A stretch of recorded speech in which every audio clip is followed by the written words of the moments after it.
All right, Fritz. Hey. Christmas Eve. Yeah. New episode, Touching Grass. We're literally touching grass again. It's freezing outside. It's below zero.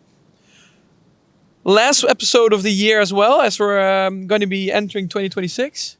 Yeah. How are you doing? I'm actually doing pretty good. Nice. Good to hear. Pretty good. Yeah, much better than last time. Last time I felt more the drain of the markets. I kind of disconnected a bit. Yeah.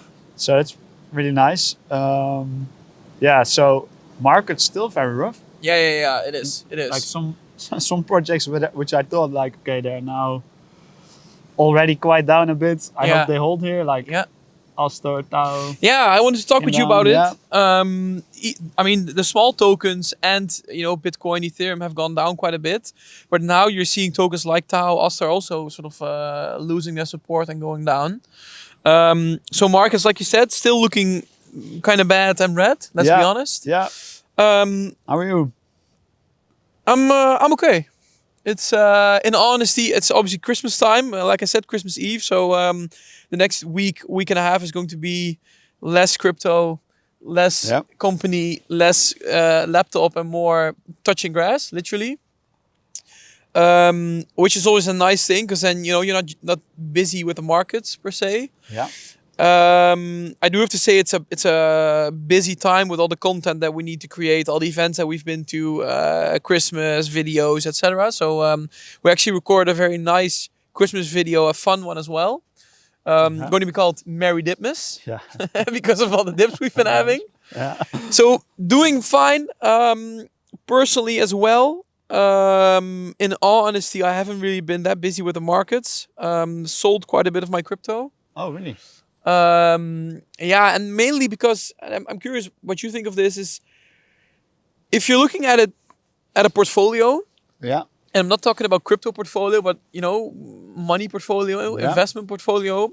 I think you need to be in more things than just purely crypto. Yeah. So you can say stocks, real estate, gold, crypto, all these things. And I was thinking, with the company that I'm having and the companies these days, I'm already very much allocated into crypto. Yeah. If crypto does well, my company does well. If crypto goes bad, my company does a bit worse. So I was thinking, why should I also have a big investment portfolio in crypto? Because I'm already allocated in crypto with the company. Yeah. And when I thought about that, I thought, okay, maybe it's good to sort of, tune it down a bit and get rid of a bit of the crypto part. Okay. So sold a bit, bought some gold. Okay. Extra. And slowly building out the portfolio again to have a look into real estate a bit more. Okay. What do you think of that? Interesting. Yeah. So the first part I feel now as well. Yeah. So the business part and your portfolio part all in crypto. Yeah. Yeah, I made this. Yeah, it's a mistake. I made the same mistake. Yeah. Not de-risking enough there. Yeah. So I think it's a good mindset to have, I guess. And look, timing, I don't know. Yeah, timing it's about very, the relocation, but at least like if you now have a good portfolio and you're gonna build this one for the next 5 to 10 years. Yeah. With revenues from your business, and you're gonna build it like this, it's gonna be much more stable than when you're too much allocated crypto. So timing, I don't know. The idea I think is good. Yeah. And I mean, you said this about de-risking. Percentage-wise, I always had a thing in my mind where I said, okay, if you have a portfolio, let's say 100%, you need to have, I can't remember the percentages that I'm having, but let's say 15% in crypto, 50% in gold, X percentage in stocks or whatever. For the last year and a half, I haven't been paying attention to these percentages at all. Okay. Whereas before that, I was doing it very strictly. Yeah. So if I had crypto for 25%, for example, if it was going to be 28%, I would say, okay, I need to sell a bit of crypto and move it over to another one. Yeah. But for the last year or year and a half, I haven't done that. Okay. And if I look back at it, I should have done it a lot more. And it would have saved me a lot of money looking back at it. Obviously, that's hindsight and it's easy to say it now. Yeah. But that's something that I'm thinking of more and more. And what I wanted to talk with you about is that the fact that we're sitting here and talking a bit more on how we're feeling and the more realistic part of it. Yeah. people are noticing, and they've actually left some comments, which I found very. It's nice to see. Someone said something like, "Respect that you guys are showing the real emotions behind crypto instead of all the sort of Lambos and Rolexes." And someone else actually asked something like, "Are you guys planning to have some sort of meetup at some point, or is there a way to get in touch with you guys?" Oh, cool. So people are looking for some sort of community or a way to get in touch.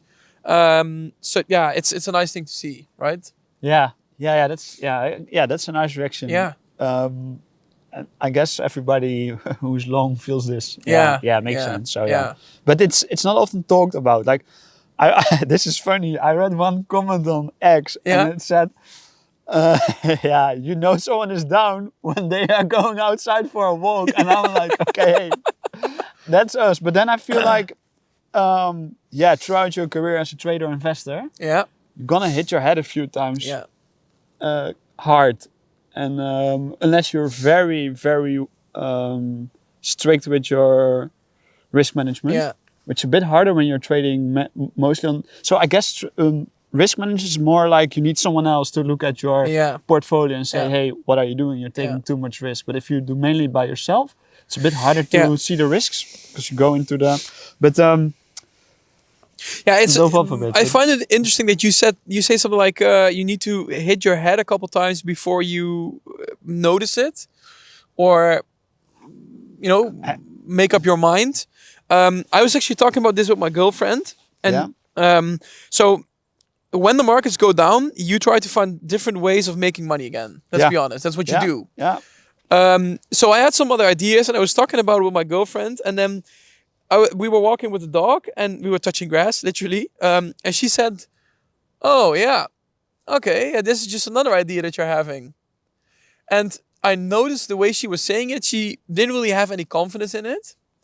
But then I explained to her as well that no idea. I mean, even if you go to the big companies in the world, whatever, none of them started with just one thing and it became a success and that's it. Literally every company, every idea has been either tried 50 times and it didn't work, but the 51st time it did work. And that's what I was trying to explain to her as well. That you need to have things go wrong, and eventually the ones that are going to keep trying are going to get the idea and say, okay, if it is correct that we can make so much money with this that it doesn't mind anymore that the other ones went wrong. You know what I mean? 100%. That's an interesting thought, and I think you need to be some sort of how would you call it, researcher, entrepreneur, you name it, whatever you want to name it, to do this. Very optimistic, hard-headed, stubborn. So are you saying we're a bit stubborn? No, maybe, yes. My girlfriend says this to me often. So, yes, there's definitely some. But you need some, how do you say, like, determined. You need to keep on going, and eventually, And that's you're going to fall 99 times, and to stand up the first time or the one time, that is going to be a success. I do have to say at some point for me, I need to do a little, like, this is the first time I really felt I was actually too exposed risk-wise. Before I was always like, it's okay. And it's also the first time in a long time I was so off with the market actually. Which is double. It makes it. But so I think for me this is my biggest lesson. I always went 100%. But maybe 50% was good enough. I'm gonna like make for me, like, this is my difference. What's going to be? I have my life Fritz. Which needs like a stable part. And I'm gonna build some like stable portfolio there with my income and those things. Like this is one part. This is Fritz person. And then I have my risk side. But that should allocate always back to Fritz person. And what I often have been doing last years is I saw that as one thing. And things that should have been allocated to Fritz person allocated into more risk, different business opportunities, those things. So Hey, and I mean, looking ahead, it's Christmas Eve. So about touching grass, anything you're gonna do with Christmas? Family. Family mainly. Very also some friends maybe, but mainly family. Yeah. Excited. Yeah. You? Yeah, the same. It's tomorrow, first day of Christmas, family. Second day of Christmas, family. Weekend, relax a bit, touch some grass, take it easy, do some groceries. Because then we got New Year's Eve coming up next week. We're hosting a party in the office for friends and families or family. So excited for that. The only downside is usually I end up in bed somewhere at 6 a.m. and 6:30 the kids are awake and they are let's go. Yeah. So it's a hard thing to manage at some point. Yeah. And then looking at for 2026, are you excited? Your thoughts on 2026? Anything you're gonna focus on or ideas that you're having? Yeah. Yes, I'm actually excited for 2026. Nice. I think it's Good to gonna hear. be. I feel like I will grow a bit slower. Yeah. In terms of my wealth, but I think it will be much more durable. Yeah. So yeah, I'm excited. Yeah. Yeah. For you? And the question also is obviously is if you do something that you enjoy, then even if it does mean you're slowing or you're growing a bit less fast, then does it really matter? If you're doing what you're enjoying, then that's the most important part, right? Yeah. Yeah. It's totally fine. Yeah. Yeah, the same for me. It's we're doing quite a bit of things with the company. Busy with a physical product for the next year. Nice. Possibly starting up 2 new YouTube channels. Some other ideas that we're having. So it's going to be more business focused. In honesty, less in-depth crypto, but more business focused. What we're doing, content-wise. So I'm excited for the next year. And one thing I wanted to quickly talk with you about before we wrap this up is. Have you seen that Coinbase is now starting a prediction market as well in their app? Yeah. Did you hear about it? Yeah, it's interesting. Yeah. I didn't yet, but they're slowly becoming the all-in-one app is what everyone's trying to do. And for example, OKX, they now have the slogan that says something like the new money app, but it doesn't have to do with crypto anymore, but it's the new money app. So you're seeing that all these companies are slowly going towards one all-in-one app. What are your thoughts? You like it? You can now buy stocks with crypto on crypto exchanges, for example. Yeah. I think it's nice. More availability is better portfolios. So I think it's good. Yeah. What's the difference? Either I open 5 accounts. Yeah. Or I open 1 account. Yeah. I guess for risk, it's better to open 5 accounts. Yeah. If one of the businesses goes down. But I think in general, it's good if people can make more build better portfolios and investments. Yeah. The portfolio that you were saying, like personal Fritz, to sort of get back to it. Let's say you make some money in crypto. You can now directly say, okay, I made X amount of money in crypto. I can actually invest it in a bit of stocks for Fritz person, so to speak. Yeah. Whereas the other way, you need to withdraw the money, transfer to your bank. From the bank, you need to transfer to a stockbroker. So these things are going to be easier because of this. Yeah. So at that point, it's a good thing. What do you think? I mean, right now I have like 25 apps on my phone. 1 for stocks, 1 for gold, 1 for crypto, 15 for crypto. So if that would all be one app, I'd be very happy. Yeah. The only risk, like you said, is you then have it at one place. So if something goes wrong there, you're gonna lose it all. Yeah. Which is a risk. So I don't like that part. But for example, the prediction markets that Coinbase is now doing, I think it's if you're able to have some crypto and then you're able to do the prediction markets, it's gonna make sure that a lot more people are able to do it. Because now when I'm trading, I go to Hyperliquid, I need to bridge to Arbitrum, I need to get some USDC. I want to deposit on Poly Market, I need to get Polygon, the chains, and it's such a hassle. True. Do it all from one place would be nice, but I think that's the trend that we're gonna go to. I don't know if I'm a big fan of, like, let's say you build your long-term portfolio, right? Yeah. And now you have a prediction market in your same app. Yeah, true. I feel like it's so tricky. Yeah, you're gonna gamble with all the money. Let's say you manage this for, and this happens, right? You manage it for 5 years, no risk. You grow your portfolio, and then at some point you think, oh, let me try some prediction markets. Yeah, and then you're wrecked. Before you know it, someone adds way too many. I don't know how I feel about this part. Yeah. True.